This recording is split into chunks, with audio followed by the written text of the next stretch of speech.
سلام قدرمن اوریدونکو د نن ورځې څو تازه او مهمو خبرونو ته ښه راغلاست له مینې یوټیوب چینل څخه. ولسمشر غني د هیواد د علماو سراسري شورا غړو سره په کتنه کې ویلي چې که پاکستان غواړي مرکزي اسیا ته ورسیږي باید په افغانستان کې د تلپاتې سولې ملاتړ وکړي. ولسمشر ماړی وایي په دغه کتنه کې ولسمشر غني دا هم وویل چې سولې ته چمتووالی اراده او طرحه لري او همداراز مبارزې ته هم چمتو دی. ولسمشر غني دغه راز ویلي چې د اساسي قانون تهداب اسلامي شریعت دی او پکې دوه موضوعات اسلامي هویت او د خلکو اساسي حقوق د تغییر وړ نه دي. د افغان سولې لپاره د امریکا خاص استازی زلمی خلیلزاد دوحې ته رسېدلی دی او هلته یې د سولې مذاکراتي پلاوي له دواړو ډلو حکومتي او طالب غړو سره په جلا جلا توګه کتلي دي. ټاکل شوې ده چې خلیلزاد له دوحې څخه مسکو ته لاړ شي او هلته به د افغان سولې په تړاو بله ناسته کې ګډون وکړي. افغان حکومت د سولې په اړه د مسکو غونډه کې ګډون کوي. افغان حکومت وایي چې د مسکو په کوربتوب د افغانستان د سولې په اړه په جوړیدونکي پراخه درې اړخیزه غونډه کې به ګډون وکړي. په پام کې ده چې دا غونډه نن جوړه شي. د افغان سولې په اړه د بحث په مقصد د پراخې درې اړخیزې غونډې په فارمټ کې امریکا، روسیه، چین او پاکستان برخه لري. د بهرنیو چارو وزارت مرستیال ویان حامد تهذیب وایي چې افغان حکومت به د سولې په پار په هر غونډه کې ګډون وکړي. د روسي رسنیو د راپورونو له مخې د نن ورځې په غونډه کې به د افغانستان لپاره د امریکا او روسي ځانګړي استازی زلمی خلیلزاد او ضمیر کابلوف او د پاکستان او چین استازی ګډون وکړي. روسي تر دې وړاندې هم ویلي چې د افغانستان د سولې له پروسې ملاتړ کوي او هڅه کوي په دغه هیواد کې د روانې جګړې د ختمولو لپاره ګامونه اوچت کړي. د افغانستان د بهرنیو چارو وزیر محمد حنیف اتمر له کووډ-19 ناروغۍ څخه رغېدلی دی. نوموړي پر خپل ټویټر لیکلي چې د کورونا ناروغۍ پایله منفي او ډاکټرانو ورته کور ته د تګ اجازه ورکړې ده. کندهار کې د افغان ځواکونو د عملیاتو پر دوام تېره ورځ د یاد ولایت په پنجوای او میوند ولسوالیو کې پر طالبانو چاڼیز عملیات شوي چې په پایله کې د یادې ډلې د 3 مهمو سرګروپانو په شمول 22 تنه وژل شوي او 3 نور ټپیان دي. له ملي دفاع وزارت څخه په خپرې شوې خبرپاڼه کې راغلي چې په وژل شوو سرګروپانو کې د موسی شبکې غړي محمد ګل، د عارف شبکې غړی ملاقاني او د معاذ شبکې غړی قادر شاه شامل دي. د سرچینې په خبره افغان ځواکونو ته په یادو عملیاتو کې کوم زیان نه دی اوښتی، خو د طالبانو ګڼ شمېر وسلې او مهمات یې هم له منځه وړي دي. سپینه ماړۍ وایي له افغانستانه د امریکایي او ناټو ځواکونو وتل پیل شول. سپینې ماړۍ ویلي چې ځواکونو یې له افغانستانه وتل پیل کړل او په دې سره یې هغه څرګندونې تایید کړي چې یو لوړپوړي امریکایي جنرال کړي وي. د راپورونو له مخې شاوخوا 100 سرتیري له پوځي تجهیزاتو سره په الوتکه کې ووتل. په همدې وخت کې د ناټو یو چارواکي چې نوم یې نه دی ښودل شوی فرانس پریس خبري اژانس ته تایید کړي چې له افغانستانه یې وتل پیل کړل. د ناټو دغه چارواکی دا هم وایي چې د دې بهیر په هر پړاو کې د دې ائتلاف د ځواکونو خوندیتوب یې تر ټولو لوی لومړیتوب دی او زیاته کړې ده چې د دې بهیر په ترڅ کې د طالبانو هر برید به له قوي ځواب سره مخامخ شي. دی وایي په پام کې لري چې څو میاشتو کې دا بهیر بشپړ شي، خو د دقیق وخت په اړه یې د جزئیاتو له ورکولو ډډه وکړه.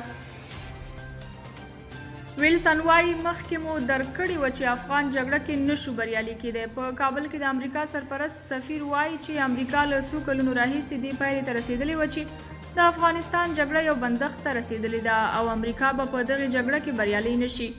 راس ویلسن له تلو نیوز سره په مرکه کې له سیاسي حل لارو د افغانستان ستونزې ته رسېدنه غوره غوراوی ګڼلی. نوموړي ویلي له افغانستانه د امریکایي ځواکونو له وتلو وروسته وضعیت ته نه یوازې افغانان بلکې نړیوال هم اندېښمن دي. د دوحې هوکړې پر بنسټ له افغانستانه د ټولو بهرنیو ځواکونو د وتلو بهیر باید تر راتلونکې شنبې ورځې پای ته رسېدلی وی، خو د امریکا ولسمشر ویلي چې دغه ځواکونه به د روان کال د سپتمبر تر 11 له دې هیواده ووځي. امریکا په دې باور ده چې له افغانستانه د بهرنیو ځواکونو له وتلو وروسته به هم په افغانستان کې د ترهګرو ډلو د فعالیتونو پر څرنګوالي د امریکایي ځواکونو څارنه دوام ولري. په تېرو 24 ساعتونو کې هند کې له 380,000 زیاتې د کورونا وبا مثبتې پیښې ثبت شوي او په همدې موده کې له یادې وبا څخه 3615 تنه مړه شوي دي. په نوې ډیلي کې د مړو سوځولو لپاره ځای نه پیدا کیږي او د مړو سوځولو کارکوونکي له ډېرو ستونزو سره مخ کړي دي. په زابل ولایت کې د توري بند د جوړولو چارې په چټکۍ سره روانې دي. توري بند د اوبو چارو د تنظیم ملي ادارې لخوا د اوبو مدیریت په موخه د زابل ولایت مرکز قلات ښار په نوخیز قریه کې جوړیږي. توري بند د 1.8 میلیونه متره مکعب اوبو د ذخیره کولو وړتیا لري. 880 په شاوخوا کې کرنیزه ځمکه خړوبوي او 40,000 په شاوخوا کې کورنۍ به ترې ګټه پورته کوي. د توري بند پروژې د سروې او ډیزاین چارې مخکې د اوبو چارو د تنظیم ملي ادارې لخوا ترسره شوي وي چې اوس مهال یې کار په چټکۍ سره روان دی چې د 2 کالو په موده کې به بشپړ شي. ایران 15 تنه د دې هیواد د بهرنیو چارو وزیر محمد جواد ظریف د یو غږیز کلیپ په لیک کېدو کې د لاس لرلو په تور ممنوع الخروج کړل. په دې کلیپ کې جواد ظریف د ایران پر ډیپلوماسۍ د سپای پاسداران انقلاب له نفوذ شکایت کوي. د ایران نیمه رسمي خبري اژانس اسنا پرون پنځشنبه د غویی نهمه د یوې قضایي سرچینې په حواله راپور ورکړ چې له ظریف سره په دې مرکې کې ښکېل کسان اجازه نه لري له ایرانه ووځي.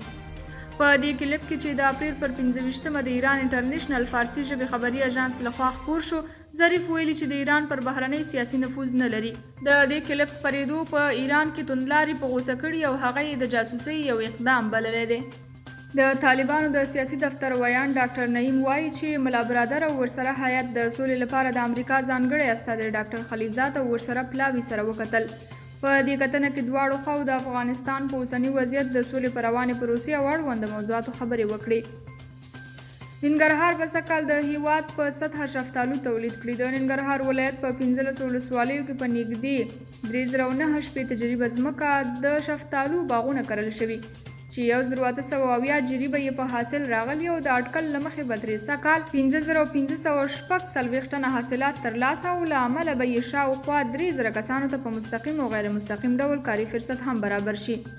تیر کال په ننګرهار کې 2,240 ټنه د شفتالو حاصلات ترلاسه شوي وو چې سږ کال د مخکینیو باغونو د حاصلاتو د ورکړې مرزونو څخه د ژغورنې او ورته د ښې پاملرنې له امله یې حاصلات څه باندې 5,500 ټنه اټکل شوې ده. په ننګرهار کې د شلیل یا وا وایټ، ایرلی ګرین فلاوایټ او فلاګولډ 9 شفتالو کرل شوي چې د شلیل یا وا وایټ 9 یې د پاکستان او نورو هیوادونو څخه یوه میاشت مخکې حاصل ورکوي او بازار ته وړاندې کیږي. د ننګرهار بیسود، کاما، کوز، کونړ، سره رود، شیرزاد، چین، بټي کوټ، لالپور، خوږیاڼي، چپرهار، ګوشته، رودات، درې نور، کوټ او مومندرې ولسوالیو کې د شفتالو باغونه جوړ شوي دي. دهقانان وایي که حکومت د دواګانو او سرو په برخه کې مرسته وکړي او د خرڅلاو بازار ورته برابر کړي، د شفتالو په تولید کې به زیاتوالی راشي او نورو هیوادونو ته به هم ولیږل شي. قدرمنو کتونکو، دا او د دې ساعت مهم خبرونه چې ستاسو په حضور کې مو در وړاندې کړل، تر بیا او نورو خبرونو چې ستاسو په حضور کې حاضرېږو، تر هغې مو په پاک او بخښونکي رب سپارم. تر بیا ښې شېبې ولرئ.